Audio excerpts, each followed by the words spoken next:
Senhores, boa noite. Com certeza vocês irão escutar aí alguns barulhos externos, que eu estou nesse momento no parque fazendo atividade.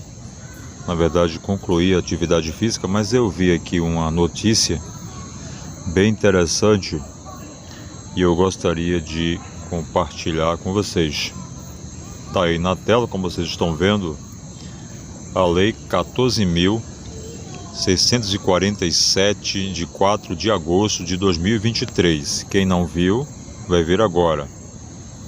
Altera a Consolidação das Leis do Trabalho, CLT, aprovada pelo Decreto 5452 de 43, para estabelecer, preste bem atenção, viu? A inexistência de vínculo empregatício entre entidades religiosas ou instituições de ensino vocacional e seus ministros, membros ou quaisquer outros que a eles se equiparam. Vou repetir: inexistência de vínculo empregatício entre entidade religiosa ou instituições de ensino vocacional e seus ministros, membros ou quaisquer outros que a eles se equiparem. Então aqui estão presentes as igrejas, e pelo que eu percebo aqui pela linguagem do dispositivo, ou instituições de ensino vocacional. Eu acho que isso aqui se aplica, em tese, às escolas de teologia, ou seja, vínculos entre pastores e igrejas, vínculo para efeito trabalhista, bem como instituições de ensino vocacional e seus ministros, ou seja, instituição de ensino vocacional. Instituições de ensino vocacional seria o quê? No caso da IADPE, a STEADEB, tá?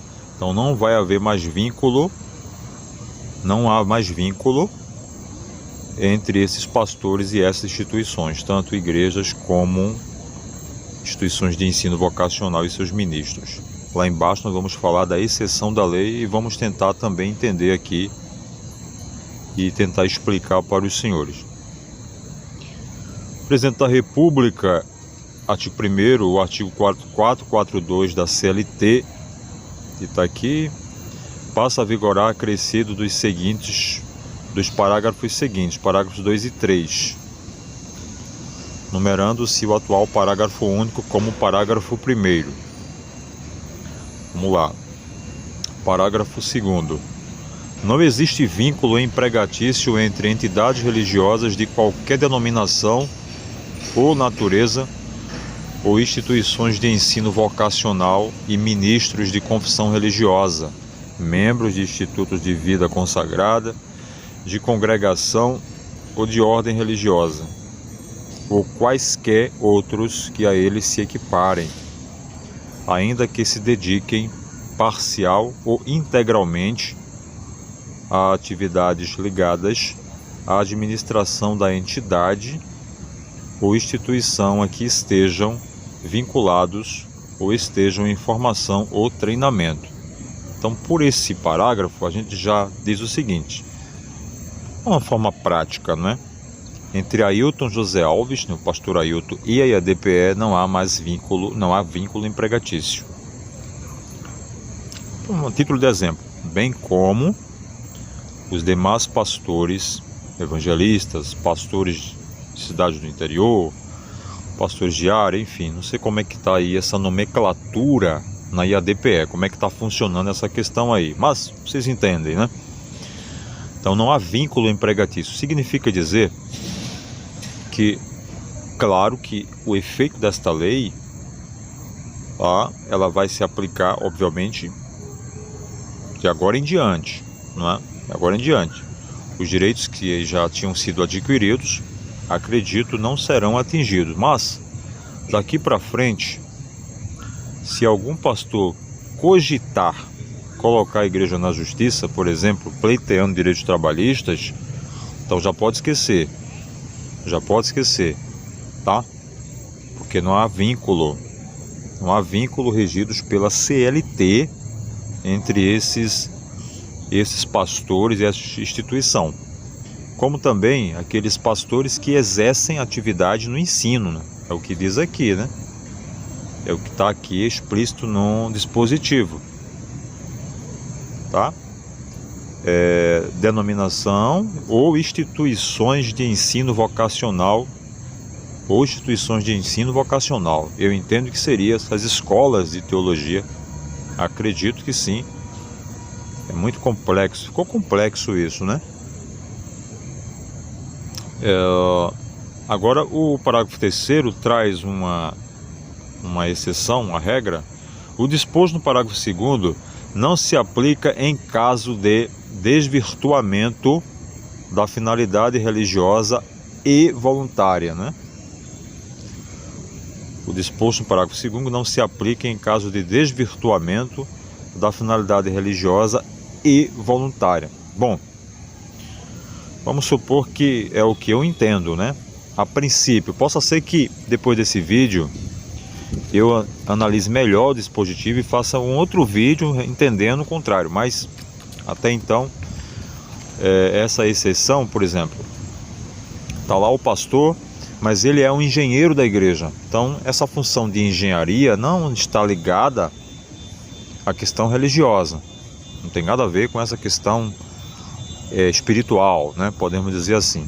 Ele é o contador da igreja, ele exerce, trabalha como tesoureiro, ele é a função, ele é o administrador, tá? Essas funções aí específicas, ele trata das questões econômicas da igreja, tá? Então já não se aplica essa regra, tá? Já não se aplica essa regra, não é? Bom, esse é o dispositivo que realmente impede que pastores tenham um vínculo trabalhista com a instituição religiosa, né?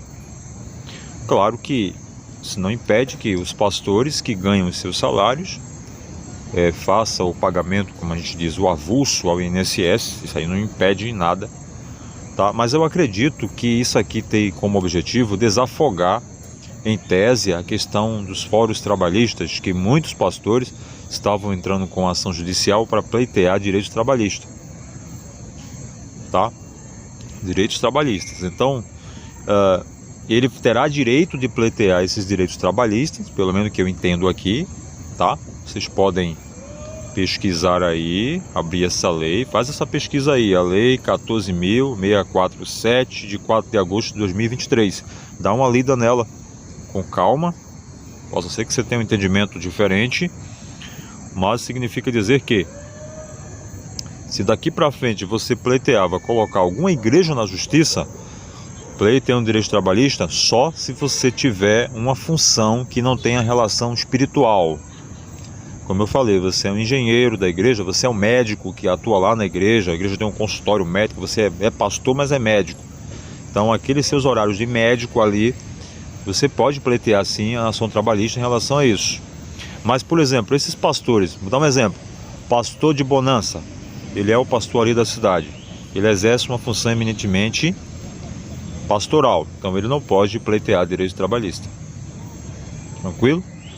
Que a função dele ali é eminentemente espiritual, exclusivamente espiritual. É isso que a lei está querendo tratar aqui. O parágrafo 3º traz exceção. Não se aplica em caso de desvirtuamento da finalidade religiosa e voluntária. Ok?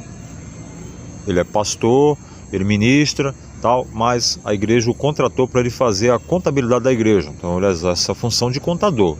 Então ele vai ter os direitos trabalhistas garantidos. Tá bom? Ele é um engenheiro, então ele vai ter direito a direitos trabalhistas, que desvirtuou a função religiosa. Bom, grande abraço, até o próximo.